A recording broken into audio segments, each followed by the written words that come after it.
নমস্কার বন্ধুরা, সবাই কেমন আছেন? আশা করি খুব ভালো আছেন। আপনাদের আশীর্বাদে আমিও খুব ভালো আছি। কাকুলি ব্লকে আপনাদের স্বাগত জানিয়ে আমার বুধবারের সকালটা আরম্ভ করে দিলাম। তো চলুন ব্লগটা দেখতে থাকি। সকালবেলায় আপনাদের দাদা বাজার চলে গেছে। বাজারে নিয়ে চলে এসছে ভোলা মাছ, পাবদা মাছ, চিংড়ি মাছ আর মাংস। তো এখন কি কি রান্না করি সেটাই পুরো ভিডিওটা আপনারা দেখতে থাকুন। প্রথমত মাছগুলো ধুয়ে ফ্রিজে তুলে নিই। দুদিন ধরে তো বাপের বাড়ির জিনিসই খেলাম। রবিবার দিনকে তো বাড়ি গিয়েছিলাম, সেটা তো সবাই আপনারা জানেন। তো সেখান থেকে খেয়েও এসছি, মা আবার রাতের খাবার দিয়েও দিয়েছিল। সেই খাবার খেয়ে বেঁচে গেছিলো, তার পরের দিনও আবার সেটাকে খাওয়া হয়েছে। খেয়ে দিয়ে এবার আজকে হলো বুধবার। তো বুধবার, রবিবারে তো আমাদের ঘরে রান্না হয়নি। বুধবারে এবার স্পেশাল রান্না করতে হবে, মেয়ের হুকুম। আজকে করব কাচ্চি বিরিয়ানি। তো বন্ধুরা পুরো ভিডিওটা দেখতে থাকুন। কাচ্চি বিরিয়ানি কিভাবে বানাই। মাছ আমি ধুয়ে ফ্রিজে তুলে দিয়েছি। আগের বারে যখন মাংস এনেছিল আপনাদের দাদা, 4টে লেগ আমি তুলে রেখেছিলাম। কিছুটা এখন এনে নিয়েছি, রেখে দিয়েছিলাম, আর কিছুটা আজকে বাজার থেকে এনেছি। তো আজকে শুধু লেগ পিস দিয়েই বিরিয়ানি বানাবো। তো চলুন বিরিয়ানিটা কিভাবে বানাই দেখতে থাকি। আচ্ছা বন্ধুরা, আমার মতন কি আপনারাও গোবিন্দভোগ চাল দিয়ে বিরিয়ানি বানান? যদি বানিয়ে থাকেন তবে তো এর স্বাদ ভালো করেই বুঝবেন যে খেতে কত ভালো লাগে, আর খুব তাড়াতাড়ি বিরিয়ানিটা তৈরিও হয়ে যায়, জানেন। তো চলুন আগে মাংসগুলো ভালো করে ধুয়ে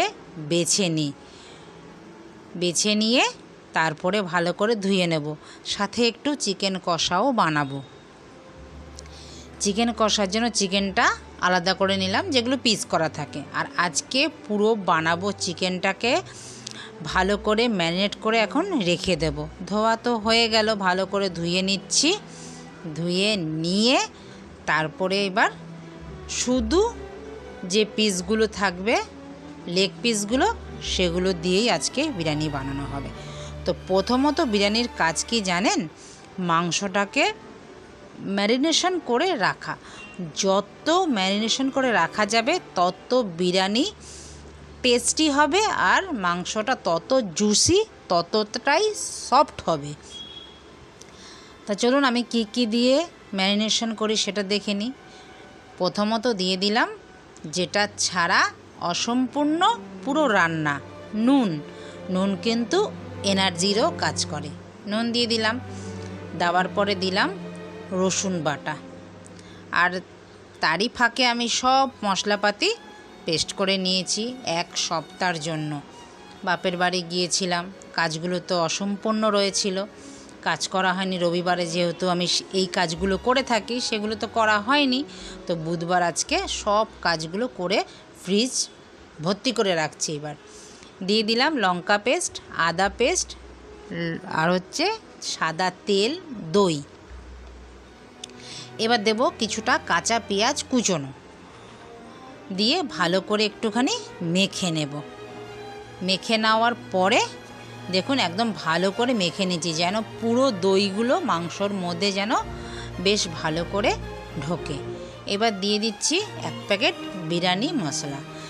অল্প, আমি তো অল্প বিরিয়ানি বানাচ্ছি, তো 1 প্যাকেটে আমার হয়ে যাবে। আপনারা যদি বেশি বানাতে চান তবে 2 প্যাকেট দেবেন, আপনাদের চাল অনুযায়ী নেবেন। আমি তো চাল নিয়েছি 3 কৌটো গোবিন্দভোগ চাল। এবার দিয়ে দিলাম পেঁয়াজ বেরেস্তা আর কাজু, কিশমিশ, আমন্ড পেস্ট করলাম, সেই পেস্ট। এই পেস্ট দিলে পরে বিরিয়ানি কিন্তু আরও সুস্বাদু হয় খেতে। একবার দিয়ে দেখবেন। এইটাকে দিয়ে ভালো করে আবারও মেখে রেখে দেব প্রায় 2 ঘন্টা কি 1.5 ঘন্টার মতন। ততক্ষণে চলুন ওদিকের কাজগুলো করে নিই। চাল আমি নিয়ে নিয়েছি আমার অনুযায়ী, আমি 3 কৌটো চাল নিয়েছি। এবার ধুয়ে চালটাকে শুকাতে দেব। 2-3 বার করে ভালো করে ধুয়ে নিলাম। চালগুলোর যে সাদা সাদা একটা দেখবেন থাকে জলটা, চালের যে একটা পাউডার থাকে, সেই পাউডারটাকে ভালো করে আমি ধুয়ে ফেলে দিলাম। একদম জলটা সাদা হয়ে গেল। এবার চালটাকে শুকাতে দিয়ে দিলাম।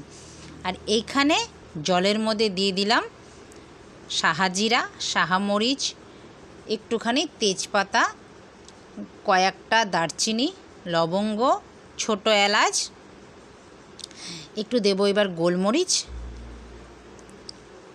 গোলমরিচ, কটা লবঙ্গ, একটু জয়িত্রী, মানে সব একসাথে যা যা মশলা থাকে সব আমি দিয়ে দিলাম জলের মধ্যে। আর একটা দিলাম গোটা এলাচ, মানে বড় এলাচের হাফ এলাচটা দিয়ে দিলাম। দিয়ে এবার দেব সবার লাস্টে নুন দিলাম বুঝে। আমার 3 কৌটো চালের মধ্যে যতটা নুন লাগবে ততটা বুঝে আমি জলটা একটু নোনতা হবে সেই রকম অনুযায়ী নুনটা আমি দিয়ে দিলাম। এবার দিয়ে দিলাম একটু তেল, দিয়ে এবার হাঁড়ি চাপিয়ে দিলাম, জলটা ফুটতে থাকুক। আর জলটা ফুটতে এদিকে একটা কাপের মধ্যে নিয়ে নিয়েছি 1 কাপ দুধ, বড় কাপের 1 কাপ দুধ নিয়েছি। তার মধ্যে দেবো এবার আমি যতটুকু বিরিয়ানি বানাবো 3 কৌটো চালের, সেই অনুপাতেই 4 চামচ দেব গোলাপ জল। আমি ঢাকনা দিয়েই মেপে দিলাম চামচ, আর এই ঢাকনাটা কিন্তু একই সমান মাপ, আমি দেখেছি করে এটা। আর 4 চামচ দিলাম কেওড়া জল দিয়ে এবার দেব মিঠা আতরটা দেওয়ার সঙ্গে সঙ্গেই আমি কিন্তু একটা প্লেট রেডি রেখেছি যেন গন্ধটা না চলে যায়, দিয়েই আমি ঢেকে রাখবো। পুরো দুধের মধ্যে গন্ধটা আর কেওড়ার যে জল, গোলাপ জল, মিঠা আতর পুরো মিলেমিশে এক হয়ে যাবে। এবার চলুন, এটা আমার রেডি হয়ে গেছে। আমি এবার জলটাকে দেখি, জলটা পুরো ফুটে গেছে।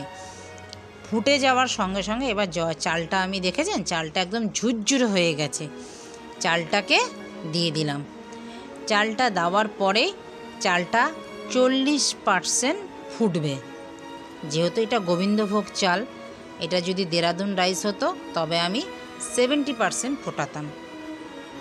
আমি দুভাবেই করি, আপনারা দেখবেন। আমার যদি দেরাদুন রাইস দিয়ে আমি বিরিয়ানি অনেকবার করেছি এইভাবেই, ওটা আমার লিঙ্ক দেওয়া আছে ইউটিউবে, সেটাও দেখে নিতে পারেন। আর কাচ্চি বিরিয়ানি এই গোবিন্দভোগ চাল দিয়ে কে কে খেয়েছেন বন্ধুরা আমাকে কিন্তু কমেন্ট করবেন।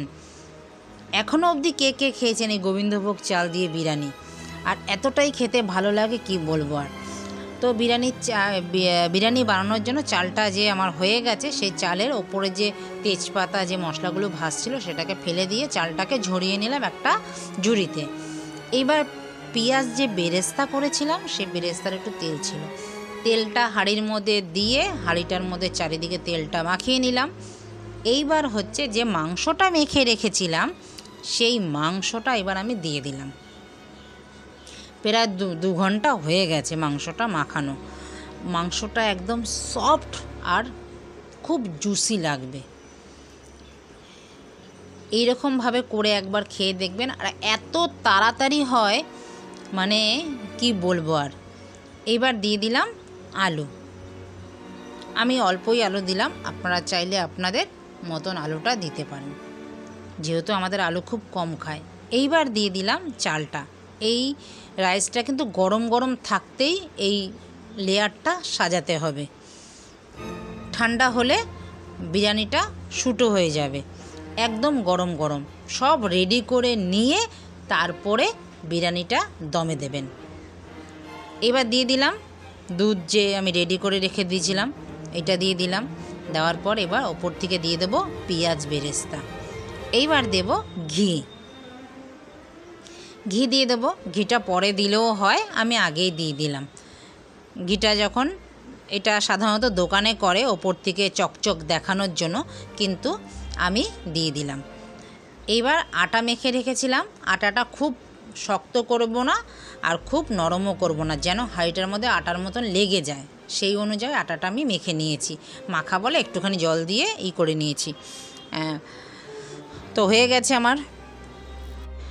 ভালো করে আটা দিয়ে মুখটা বন্ধ করে দিলাম, যেন কোনো প্রকারের এই বিরিয়ানির ভাবটা যেন ওপরে না চলে যায়, বেরিয়ে যায়। একদম পুরো সিল করে দিলাম। সিল করে দেওয়ার পর এই হাঁড়ির মাপের একটা ঢাকনা নিয়ে নেব, সে থালা হোক আর হাঁড়ির ঢাকনাই হোক, যে কোনো একটা ঢাকনা, মানে একদম হাঁড়ির মাপের অনুযায়ী নিতে হবে। তো নিয়ে নিয়েছি আমার এই থালাটা একদম এই হাঁড়ির মাপের। আর এই হাঁড়িটার মধ্যে বিরিয়ানি করতে খুব ভালো লাগে আমার, একদম পারফেক্ট হাঁড়িটার ঢাকনা, আর হাঁড়িটাও আমার বেশ সুন্দর। এবার ঢাকা দিয়ে ভালো করে হাই ফ্লেমে দিয়েছি 10 মিনিট, ওপরে একটা শিল চাপা দিয়ে দিয়েছি। এবার চলুন 40 মিনিট লো ফ্লেমে দিয়ে বিরিয়ানি আমার হয়ে গেছে। চলুন এবার বিরিয়ানিটা খুলে নিই, কেমন হয়েছে দেখি। দেখেছেন বিরিয়ানি কেমন হয়েছে? একটা বিরিয়ানি চাল কিন্তু ভাঙেনি, একদম ঝুরঝুরে বিরিয়ানি হয়েছে। দেখুন আপনারা এইভাবে বাড়িতে বানিয়ে খাবেন, তারপরে বলবেন আমাকে বিরিয়ানি কেমন হয়েছে। তো ভিডিওটা কেমন লাগলো বন্ধুরা? যদি ভালো লেগে থাকে লাইক কমেন্ট শেয়ার করতে কিন্তু ভুলবেন না। চ্যানেলটিকে সাবস্ক্রাইব করে রাখবেন, পাশে থাকা বেল আইকনটি প্রেস করে রাখবেন। আমি যখন এই রকম ভিডিও আপলোড দেব সবার আগে আপনাদের নোটিফিকেশান পৌঁছে যাবে। আপনাদের মূল্যবান সময় অনুযায়ী পরে ভিডিওটা আপনারা আবার দেখে নিতে পারবেন। তো চলুন বন্ধুরা, আমার কিন্তু বিরিয়ানি একদম রেডি হয়ে গেছে। দেখেছেন একদম ঝুরঝুরে বিরিয়ানি। চলুন এবার দাদাকে খেতে দিয়ে দিই, তারপরে আবার আমরা খাবো। যেহেতু আজকে বুধবার, মেয়ের তো স্কুল আছে, মেয়েকে স্কুল পাঠিয়ে দিয়েছি। তো মেয়ে আসলে আজকে খুব খুশি হয়ে যাবে বিরিয়ানি দেখে। তো বন্ধুরা ভিডিওটা আমি এইখানেই শেষ করছি। দেখা হচ্ছে পরবর্তী ভিডিওতে। ততক্ষণে সবাই ভালো থাকবেন, সুস্থ থাকবেন। আর ভিডিওটা যদি ভালো লেগে থাকে একটা লাইক কমেন্ট শেয়ার করে আমাকে জানাবেন আপনাদের ভিডিওটা কেমন লাগলো। দেখা হচ্ছে পরবর্তী ব্লগে। নমস্কার, টাটা।